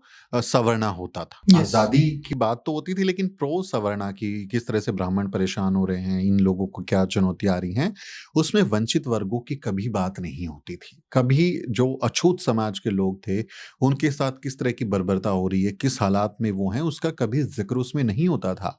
इनफैक्ट बाबा साहेब डॉक्टर अम्बेडकर ने जब मूक नायक शुरू किया 31 जनवरी 1920 को, तो उस केसरी में उन्होंने एडवर्टीजमेंट दिया, विज्ञापन Yeah. दिया, और बाबा साहब डॉक्टर अम्बेडकर ने विज्ञापन का लेटर के साथ में उसकी फीस जो फीस भी दी विज्ञापन थी। छापने के लिए Yes. पैसे देने होते हैं वो भी उसमें दिया, और केसरी के संपादक जो बाल गंगाधर तिलक थे उनको भेजा। अब उन्होंने केसरी के जो संपादक हैं बाल गंगाधर तिलक, उन्होंने उसको वापस कर दिया कि हम एक अछूत का विज्ञापन अपने यहाँ केसरी में नहीं छापेंगे। Nationalist. Nationalist and the freedom fighter, the so-called progressive and the great person of the India. तो एक व्यक्ति जो किसी अछूत का विज्ञापन पैसे लेकर भी नहीं छाप रहा, क्या समाज की खबर दिखाएगा क्या? वो हमको उस नजरिए से उनको आंकना चाहिए। अब जो बाल गंगाधर तिलक हैं, he was a highly casteist person. वो अत्यंत गंभीरता से जातिवाद का पालन करने वाले व्यक्ति थे। वो कहते थे वर्ण आश्रम तो होना ही चाहिए, Yes. वर्ण व्यवस्था तो होनी ही चाहिए, वर्ण व्यवस्था से ही तो समाज चलता है, इसको हटा देंगे तो समाज कैसे चलेगा? वो कहते थे कि राजनीतिक स्वतंत्रता ज्यादा जरूरी है सामाजिक स्वतंत्रता Yes. के। जबकि बाबा साहब इसका उल्टा बोल रहे हैं। बाबा साहब इसके बिल्कुल उलट में जवाब देते हैं ना। तो वो कहते थे बाल गंगाधर तिलक कि हम बाद में इससे निपट लेंगे, पहले हमको आजादी चाहिए अंग्रेजों से और फिर हम निपट लेंगे। ये जो भेदभाव है, अनटचेबिलिटी, ये कोई समस्या थोड़ा ही है, सती प्रथा, ये सब महिलाओं की समस्याएं, ये कोई समस्याएं थोड़ी हैं, ये बाद में देखेंगे, अभी पहले अंग्रेजों को हटाओ, बाद में देखेंगे। Then Baba Saheb doctor Ambedkar what he suggested, हमको आप तो एक तरह की गुलामी से हमको हटा रहे हो, फिर किसके गुलाम बनेंगे? हम तुम्हारे गुलाम बन जाएंगे, है ना। तो अंग्रेजों के गुलाम अब हैं, अंग्रेज गए तो हम तुम्हारे गुलाम बन जाएंगे।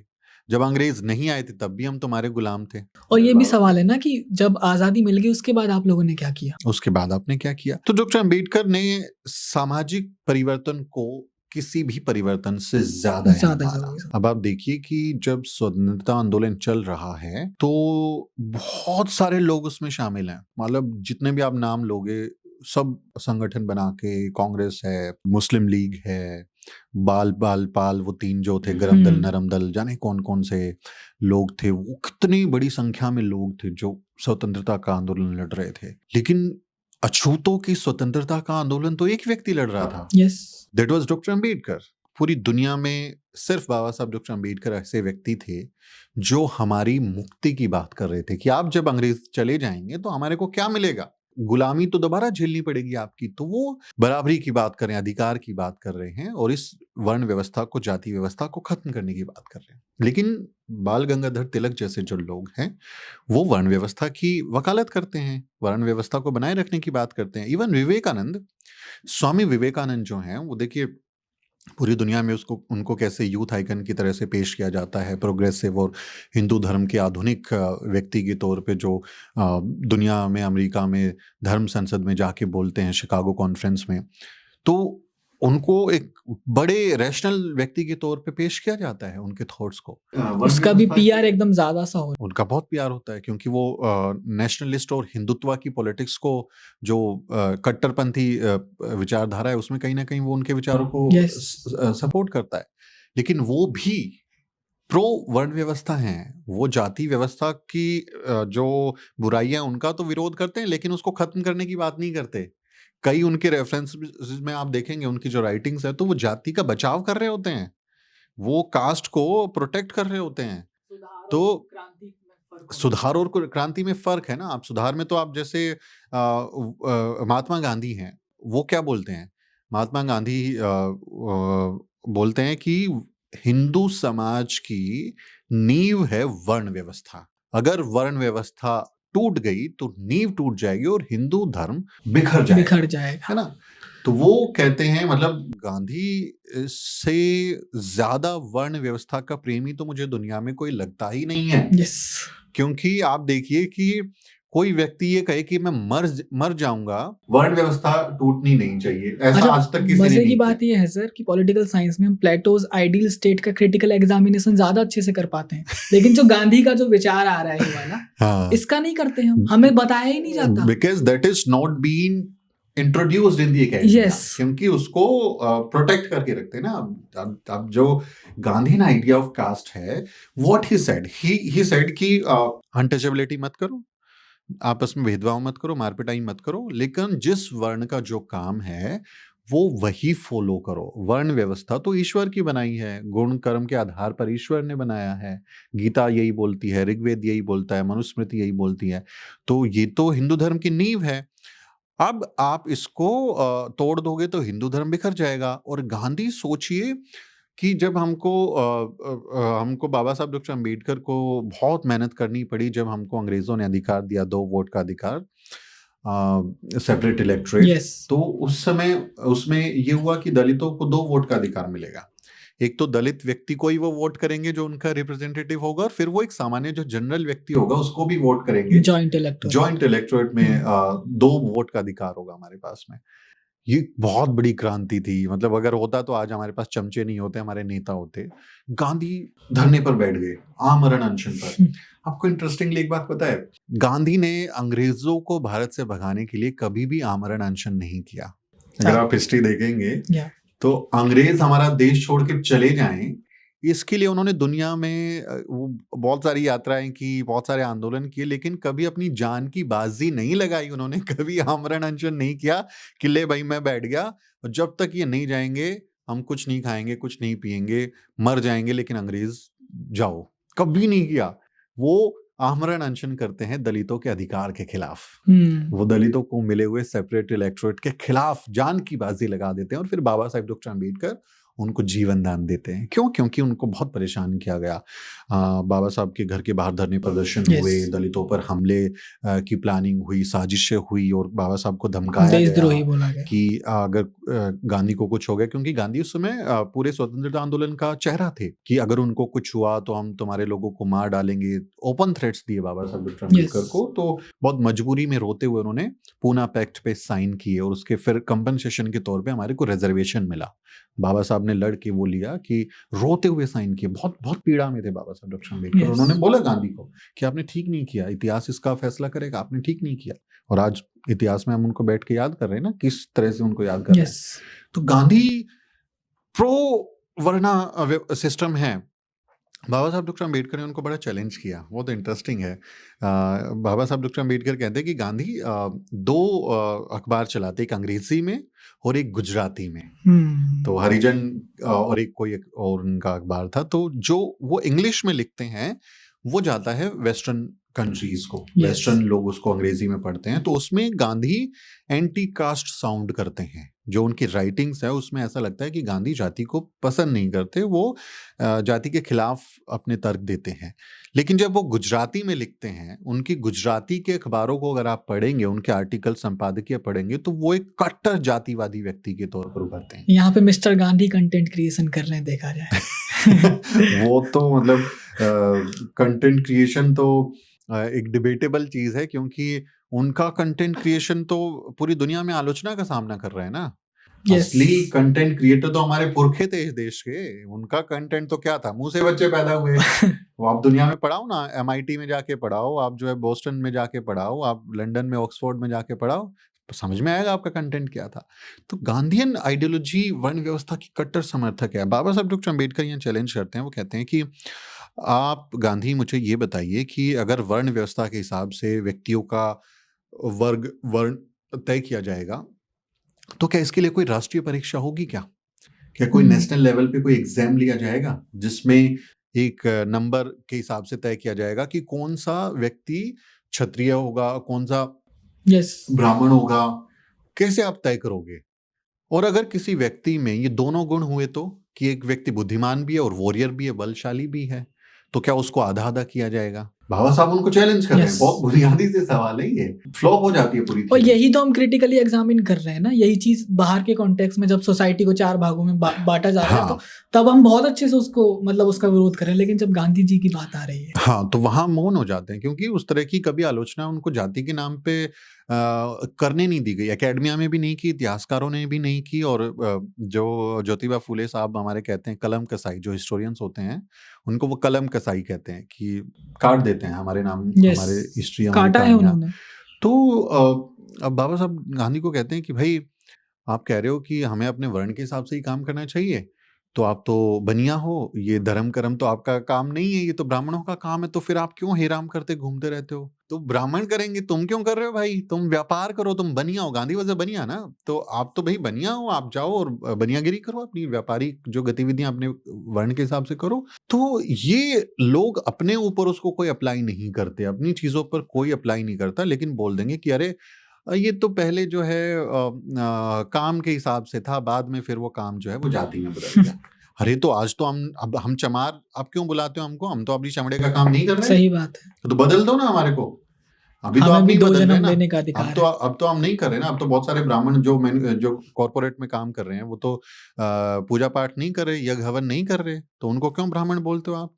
तो ये जन्म के आधार पर आपने घोषित किया और बाद में आपने उसको अपने फायदे के लिए इस्तेमाल कर लिया। नेहरू नास्तिक होने के बाद भी पंडित हैं। नेहरू पंडित हैं। अब नेहरू ने भी मतलब अखबार में काम निकाला, उन्होंने भी एक जर्नलिस्ट की भूमिका निभाई, लेकिन नेहरू भी अगर आप देखोगे तो कास्ट को लेके उनके भी जो विचार हैं वो डॉक्टर अंबेडकर जैसे नहीं है। नेहरू जाति व्यवस्था के खिलाफ जरूर हैं। जो डिस्कवरी ऑफ इंडिया उनकी किताब है, उसमें वो जाति की आलोचना करते हैं और कहते हैं कि जाति हमारे समाज की दुश्मन है, हमारे देश में की प्रगति में सबसे बड़ा रोड़ा है। लेकिन जब ये जो विचार है ना, कई बार क्या होता है कि विचार के बाद आपको उसके सॉल्यूशंस भी ढूंढने होते हैं। जैसे आपने कोई बीमारी ढूंढ ली, अब उस बीमारी का इलाज भी ढूंढना पड़ता है। जैसे डॉक्टर अंबेडकर ने जाति व्यवस्था को एक बीमारी बताया, तो उसका इलाज बता रहे हैं कि उसके यस। इलाज कैसे होंगे।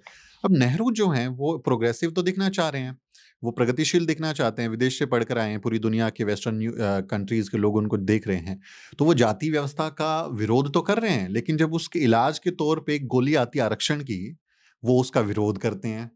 वो कहते हैं कि जो आरक्षण है ये बेसिकली मेरिट को खत्म कर देगा और ये सेकंड क्लास सिटीजन बना देगा।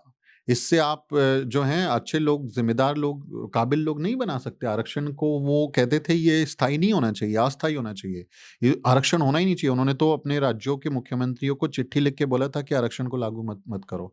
जो इंस्टीट्यूट ऑफ नेशनल इंपॉर्टेंस हैं, जैसे आईआईटीज या जो बड़े इंस्टीट्यूट्स बने थे उस समय, जो साइंस के, जैसे इसरो हो गया, कई इस तरह के बड़े संस्थान बने थे, उनमें शुरुआत में रिजर्वेशन इसी वजह से नहीं हुआ, क्योंकि वो मेरिट और काबिलियत के नाम पे रिजर्वेशन को रोका गया कि नहीं, रिजर्वेशन जो है वो मेरिट को कमजोर करेगा। तो Nehru was one of them. तो आप एक तरफ कह रहे हो कि आप जाति व्यवस्था को मानते नहीं है, लेकिन जब उसका उपचार की बात आएगी तो आप जो है अपना नजरिया उन्हीं की तरह दिखा देंगे, जो बाल गंगाधर तिलक का नजरिया है, यस। जो सावरकर का नजरिया है, जो इसका भी हेडगवार का नजरिया है, उसकी आप आलोचना नहीं करते हैं। आप सी राजगोपालाचारी, जो भारत के पहले गवर्नर जनरल बने थे जब माउंटबेटन चले गए यहाँ से, वो भी यही बात बोल रहे हैं कि वर्ण व्यवस्था होनी चाहिए। भाई मदन मोहन मालवीय बनारस हिंदू यूनिवर्सिटी के फाउंडर हैं, बड़े स्कॉलर के तौर पे उनका नाम लिया जाता है। अभी लखनऊ में उनकी सोशल चेंज में उन लोगों का ही नाम आता है। उनकी मूर्ति भी लगाई लखनऊ में, अटल बिहारी वाजपेयी और उनकी श्यामा प्रसाद मुखर्जी की। हमें तो उनसे कोई प्रेरणा मिली नहीं, पता नहीं कैसे उसका नाम राष्ट्र प्रेरणा स्थल रख दिया उन्होंने। तो मैंने उनसे कोई ये प्रेरणा भी नहीं ली। नकल ही किया है। नकल किया, चोरी किया हमारे स्मारकों का। अब वो मदन मोहन मालवीय भी यही बोल रहे हैं कि वर्ण व्यवस्था होनी चाहिए, इसमें सुधार की गुंजाइश है, लेकिन आपको अपनी जाति का काम ही करना चाहिए। तो मुझे ये बता दीजिए कि आप किस तरह के समाज सुधारक थे, आप किस तरह के राष्ट्र निर्माता थे? राष्ट्र निर्माण क्या है? राष्ट्र निर्माण है बराबरी से लोगों को अवसर देना, राष्ट्र निर्माण है समानता लेकर आना, राष्ट्र निर्माण है जहां जाति, धर्म, भाषा, लिंग, खान पान, रंग, रूप, वेशभूषा, किसी के आधार पर कोई भेदभाव नहीं होगा। उसे हम राष्ट्र कहते हैं। राष्ट्र की जब आप परिभाषा देखेंगे ना, आप पॉलिटिकल साइंस में आप जाएंगे तो वो नेशन स्टेट की डेफिनेशन समझाते हैं। तो राष्ट्र की परिभाषा क्या है? एक परिभाषा है कि जहां बहुत सारे लोग समान कल्चर, समान चीजें, समान परंपराएं, समान नियम कायदे फॉलो करते हैं। तब वो राष्ट्र अपने आप Yes. को मानते हैं, राष्ट्र की परिभाषा में वो शामिल होते हैं कि हाँ हम एक राष्ट्र हैं क्योंकि हम एक जैसी चीजें फॉलो करते हैं। तो आपके लोग कर रहे थे क्या? आप कैसा राष्ट्र बनाना चाहते थे? तो ये अगर आपके हिसाब से राष्ट्र बनता है ना, तो कई तो वो लोग कहते थे ना कि ये संसद में जाके ये लोग क्या करेंगे, ये दलित पिछड़े तेली धोबी कुनबी ये लोग उधर जाके क्या करेंगे संसद में। हाँ, तो इस तरह की अगर मानसिकता के लोग थे जो समाज में जाति व्यवस्था का पक्ष इनडायरेक्टली रख रहे हैं, अब आप ये कहें कि मलेरिया जो है, मलेरिया खत्म होना चाहिए लेकिन आप मच्छर को मारने के लिए कुछ ना करें, तो भाई आपके प्रवचन का कोई क्या करेगा? हैं, मलेरिया से तो लोग मरेंगे ना। अगर आपने मच्छरों की रोकथाम नहीं की, आपने घर में वो जो है स्मोक नहीं चलाया या वो कुछ मॉस्किटो को मारने के लिए कुछ नहीं किया, कमरा बंद नहीं रखा, कुछ धुएं का इस्तेमाल नहीं किया, किसी भी तरह से उसको रोका नहीं, तो मलेरिया डेंगू तो Yes. होगा। लेकिन आप मलेरिया डेंगू का तो प्रतिरोध कर रहे हैं, लेकिन जो उसका रूट कोज है आप उसका बचाव कर रहे हैं, आप वर्ण व्यवस्था का समर्थन कर रहे हैं, कह रहे हैं जाति व्यवस्था नहीं होनी चाहिए। तो जैसे आरएसएस के जो लोग हैं, हम देखिए बहुत सारे प्रोग्रेसिव लोग आरएसएस के लोगों को गाली देते हैं लेकिन ये बाकी सब लोगों को बहुत अच्छा मानते हैं। हेडगवार क्या बोलता है? हेडगवार और जो गोलवलकर है, जो सावरकर है, ये क्या कहते हैं? ये कहते हैं हिंदू राष्ट्र में कास्ट हार्मनी होनी चाहिए, जातीय समरसता कि सब जाति के लोग रहें, उनमें आपस में नफरत ना हो, अनटचेबिलिटी ना हो, लेकिन सब लोग अपनी जाति का पालन करें, जाति व्यवस्था खत्म ना हो, हम यहाँ पे बैठ के पॉडकास्ट ना करें। हाँ, हमारा तो ये काम नहीं Yes. है ना, फिर वो जो मुंह से पैदा हुए वो करेंगे, है ना। तो ये आप ये देखिए कि हेडगवार, गोलवलकर, सावरकर जो बहुत ही बुरे लोग हैं कुछ प्रोग्रेसिव लोगों की परिभाषा में, वो इनको तो प्रोग्रेसिव मान रहे हैं, जो दूसरे लोग हैं उनके थॉट कास्ट पे है ना, तो वो कहते हैं ना हमाम में सब नंगे हैं। ऑल्सो तो सर जब कास्ट की बात आएगी तो आपको ये सारा प्रोग्रेसिवनेस, सारा मतलब उनका आंदोलन है ना, वो गायब होता दिखेगा। आप जब पत्रकारिता की पढ़ाई कर रहे हैं तो आप इनके सारे अखबारों के नाम गिना रहे हैं। Yes. बाबा साहब डॉक्टर अम्बेडकर अपने जीवन में 35 साल तक पत्रकारिता करते हैं। सबसे पहले 31 जनवरी 1920 को उन्होंने मूक नायक निकाला, फिर बहिष्कृत भारत निकाला, फिर जनता निकाला, फिर समता निकाला, और अपने आखिरी साल 1956 में वो प्रबुद्ध भारत अखबार निकालते हैं। Yes. तो डॉक्टर अम्बेडकर की पत्रकारिता वंचित वर्गों की पत्रकारिता थी, वो पत्रकारिता के स्कूलों में पढ़ाई जानी चाहिए। यही मेरा अगला सवाल था कि जब हम पढ़ रहे हैं ये सारी चीजें मीडिया स्कूल में ही, तो वहां पे जब सोशल चेंज की बात आएगी, जेंडर की बात आएगी, तब वहां पे कहीं पे भी बाबा साहब का नाम नहीं आएगा, कहीं पे भी फूले का नाम नहीं आएगा, पेरियार का नाम नहीं आएगा। तो फिर किस बात का सोशल चेंज? सारा सोशल चेंज तो हमारे पुरखों ने किया।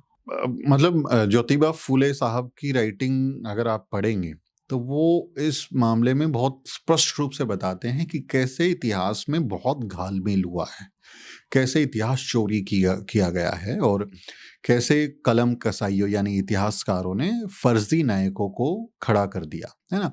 अब आप ये देखिए कि भारत में जो महिलाओं की जो स्थिति है, महिलाओं के लिए सुधार की बात होती है तो उसमें राजा राम मोहन राय है ना, जस्टिस राणा डे और कई इस तरह के जो लोग हैं उनके नाम सामने आते हैं कि उन्होंने महिलाओं के अधिकारों के लिए काम किया, उसमें सुधार किए। लेकिन क्या भारत में महिलाओं के लिए कोई सबसे बड़ा मुक्तिदाता बाबा साहब डॉक्टर अम्बेडकर से बड़ा है? मुझे नहीं लगता। डॉक्टर अम्बेडकर से बड़ा कोई महिलाओं की अधिकारों का पैरवी करता नहीं है, जो कहते हैं कि मैं किसी समाज की महिलाओं को इस बात से, मैं किसी समाज की तरक्की को इस बात से आंकता हूं कि वहां महिलाओं ने कितनी तरक्की की। उनसे बड़ा कोई नारीवादी नहीं था। जेंडर जस्टिस की वो बात करते हैं। उन्होंने जो केजीएफ जो खदानें हैं, कोलार में जो गोल्ड माइंस हैं, जो खदानें हैं, कोयले की खदानें हैं, जब वो लेबर मिनिस्टर थे वाइसरॉय काउंसिल में, वो वहां गए 60-70 फुट नीचे जमीन के खान में उतर के लोगों की स्थिति को देखा, महिलाओं से पर्सनली उनके वहां जाके बात की, equal pay for equal work, equal ways for equal work, समान काम का समान वेतन। वरना महिलाओं को मिलेंगे 40 रुपए और पुरुष को मिलेगा 100 रुपया। ये बाबा साहब डॉक्टर अम्बेडकर ने किया। TADA बाबा साहब डॉक्टर अम्बेडकर। महिलाओं को मैटरनिटी लीव कि अगर वो गर्भवती हैं तो उनको पेड मैटरनिटी लीव मिले, बाबा साहब डॉक्टर अम्बेडकर ने दिया। ये इतना बड़ा कोई सोच सकता था क्या 1940 के दशक में? किसी में भी विचार था क्या? Yeah. मेंस्ट्रुअल लीव क्या होती हैं, पेड लीव्स क्या होती हैं, किसी में विचार था क्या? महिलाओं को वो आता है जब उनका मासिक महीना, तो ये तो ऐसा समाज था जो उनको ऐसे बाहर उसमें किसी खाली सुनसान से कमरे में छोड़ देता था कि अपवित्र हो तुम मंदिर में नहीं जा सकते, Yes. किचन में नहीं जा सकते, तुम वहीं पड़े रहो, तुम अंदर घर के अंदर नहीं आ सकते। ये तो ऐसा समाज था जो उसको बीमारी मानता है, जो उसको महिलाओं के कैरेक्टर को नीचा मानता है। तो बाबा साहब से बड़ा कोई नारीवादी नहीं, बाबा साहब से बड़ा कोई उस समय पत्रकारिता को लेके, पत्रकारिता क्या है? समाज की आवाज उठाना, जिसकी आवाज कोई नहीं उठा रहा, वो काम बाबा साहब डॉक्टर अम्बेडकर कर रहे हैं। और लगातार अंग्रेजों को चैलेंज कर रहे हैं अपनी राइटिंग में। अगर आप उनके संपादकीय पढ़ेंगे तो अंग्रेजों को चैलेंज कर रहे हैं, उनको सवाल पूछ रहे हैं कि तुम यही क्या कर हमें रहे हो? नहीं बताया गया। ये बिल्कुल नहीं बताया जाता। अब डॉक्टर अम्बेडकर से बड़ा लेबर राइट कौन है? आप देखें, वो उन्होंने लेबर पार्टी बनाई, हड़तालें की मजदूरों के लिए कितने बड़े-बड़े उन्होंने काम किए, कितने 10 से ज्यादा तो वो बिल लेकर आए थे वही ना, जो जब पास किए। पत्रकार अपने लेकिन पेपर में ये पढ़ेगा ही नहीं तो फिर काम कैसे करेगा? उसको ग्राउंड पे ऐसे? समझाया ही नहीं गया ना। अब जो भारत में जो कम्युनिस्ट पार्टियां हुई, जिन्होंने लेबर श्रम का काम करने वाले मेहनतकश कामगारों की पार्टी बनाई, उन्हीं का तो राजनीति करते हैं ना वो मेहनतकश लोगों Yes. की। वो कभी डॉक्टर अम्बेडकर को मानते हैं कि वो लेबर एक्टिविस्ट थे या लेबर के लिए उन्होंने कोई काम किया? कभी इंट्रोड्यूस भी करते हैं वो? No. कभी नहीं बताएंगे कि डॉक्टर अम्बेडकर ने लेबर के लिए कितना काम किया, जो मजदूर वर्ग है उसके लिए मजदूर नेता के तौर पे कितना महान काम उन्होंने किया था, कोई नहीं बताता। तो ये इन्होंने बहुत घालमेल किया, जिन्होंने किताबें लिखी, जिन्होंने इतिहास बनाया। तो अब जैसे अब तो बीजेपी तो बहुत सिलेबस बदल रही है ना, अलग अलग तरह की कहानियां गढ़ दे रही है। लेकिन उससे पहले जब कांग्रेस का जमाना था, बाकी पार्टियां थी, तब भी तो उन्होंने यही किया था। जब बहुजनों की बात आती है, जब दलित बहुजन समाज के महापुरुषों महामहिलाओं की बात आती है, जब जाति के खात्मे की बात आती है, तो आपको हर व्यक्ति एक जैसा नजर आएगा, आपको उनमें कोई फर्क नजर नहीं आएगा। इवन जो मुस्लिम्स हैं, जो मुस्लिम स्कॉलर्स हैं, आप उनकी अगर थॉट देखोगे, सेम सावरकर गोलवलकर की जैसी थॉट आपको Yes, मिल रिजर्वेशन जाएंगी। पे तो खासकर रिजर्वेशन पे और कास्ट पे, वो मेरे को नाम याद नहीं आ रहा, जब आज़ादी के वक्त में कोई मौलाना कोई नेता थे, उनसे बोला गया कि दलितों का क्या करना है, क्योंकि दलितों का ये चल रहा था ना कि क्या इनको मुसलमानों की तरह अलग मुल्क दिया जाए या कैसे रखा जाए। तो वो मौलाना बोलते थे कि अरे इनको ना आधा आधा बांट लो, आधा पाकिस्तान को दे दो, आधा इधर दे दो, इंडिया में दे दो। मेरे एक मुस्लिम प्रोफेसर थे, उन्होंने रिजर्वेशन पे मेरे को ये बोला था कि और कितना लोगे भाई, अब तो खत्म कर देना चाहिए। तो वो ये बहुत मतलब कास्ट के नजरिए से आप देखोगे ना, हमाम में सब नंगे नजर आएंगे सब नंगे नजर आएंगे। ये बहुत ही मतलब दुखद और मतलब पीड़ादायक सिचुएशन है कि जो वर्ग जो खुद पीड़ित हैं वो भी हमारे खिलाफ हैं। ओबीसी समाज के लोग Yes. नहीं है, उनको रिजर्वेशन मिलता है, लेकिन हमारे रिजर्वेशन को गाली देते हैं। Yes. है ना, मेरे आईएमसी में मेरे मित्र ओबीसी थे और मेरे को वो खुद ओबीसी से एडमिशन लेके आए थे, और मुझे वो कोटा शेविंग करते थे, सब मिला के सवर्णों का गैंग बना के 10-12 लोगों का। मैं अकेला उनसे बात करता था तो वो बोलते थे नहीं मिलना चाहिए, नहीं मिलना चाहिए। वो भी बोलता था नहीं मिलना चाहिए, अनडिजर्विंग है, मेरिट खराब होती है। वो खुद कोटा से आया था। और आज आप उनसे बेहतर काम कर रहे हैं। तो वो मतलब हर व्यक्ति पता नहीं क्यों हमसे इतनी नफरत क्यों है, हमारे से इतना सिचुएशन से क्या उनको एक अलग तरह का सैडिस्ट प्लेजर है कि हम उसी सिचुएशन में। मेरी नानी बोलती थी कभी कभी, मेरी नानी हरियाणवी में बोलती थी, हरियाणा की थी, कि भाई वो चमार चूड़ा शब्द इस्तेमाल करती थी अपनी भाषा में, कि हम जो चमार चूड़े हैं, मारे दौरे तो कोई पत्थर भी पड़ा हो तो वो भी काली मान जाओगा, पर इन सरक जाओगा कि इनके दौरे तो मैंने खड़ा ही नहीं होना। कुत्तों में भी जातियां होती हैं। तो ऐसी न्यूज बीच बीच में आती रहती हैं। होता है, मतलब जो हरियाणा में जो मिर्चपुर कांड हुआ था, हाँ। जहाँ हमारे बहुत सारे वाल्मीकि समाज के लोगों को 200 से ज्यादा फैमिलीज को गांव छोड़ के जाना पड़ा, वो कुत्ते के भौंकने पे ही हुआ था। कुत्ते ने भौंक दिया जो था, जाट पे उनका दामाद था, उसको कुत्ते ने भौंका, उसको कुछ पत्थर वत्थर मार दिया था उन्होंने। वो भौंका तो अरे जो है चूड़ों की कुतिया हमारे ऊपर भौंक रही है बोल के उन्होंने लड़ाई शुरू की, और वो इतना एक दंगे में तब्दील हो गया वो। हाँ, आज भी वो लोगों के पास में रहने को ढंग की जगह नहीं है। तो ये आप सब की वो है सब, मतलब हमने आई एंकर लॉन्च किया तो सब तो बोल रहे दलित। हाँ, हमने बोला हाँ फर्स्ट दलित तो मुझे लगता है सर आखिर में मैं इतना ही बोलना चाहूँगा। हमने बहुत सारी अच्छी बातें की। बेसिकली आज का यही था कि हम एक डिफरेंशिएशन कर पाएँ कि हमें जिम्मेदारी से करनी चाहिए। अगर कंटेंट क्रिएशन भी अगर हम कर रहे हैं, अगर उसमें कुछ एजुकेशनल पर्सपेक्टिव आ रहा है, कोई ग्राउंड से कोई केस हम कवर कर रहे हैं, तो यही समझना चाहता था। और मुझे नहीं लगता पूरे बहुजन मीडिया स्पेस में आपसे बेहतर कोई इस बात को समझा पाता। नहीं, बहुत काबिल लोग हैं मुझसे और बहुत कोशिशें अम्बेडकरी जर्नलिज्म में, मतलब बहुत छोटी छोटी कोशिशें हो रही हैं। ये ज़रूर है कि हमारा कोई बड़ा राष्ट्रीय मीडिया नहीं बन पाया, लेकिन लोगों ने छोटी छोटी पत्रिकाएं चला के, मतलब बाबा साहब के ज़माने से ही, है ना, बाबा साहब से पहले भी कई किरदार ऐसे हुए जो लगातार काम कर रहे थे दलित समाज के लिए, आज भी लगातार काम कर रहे हैं। वो अपने अपने अपने एरियाज़ में हैं, कई रीजनल भाषाओं में हैं, छोटी छोटी पत्रिकाएं, अखबार।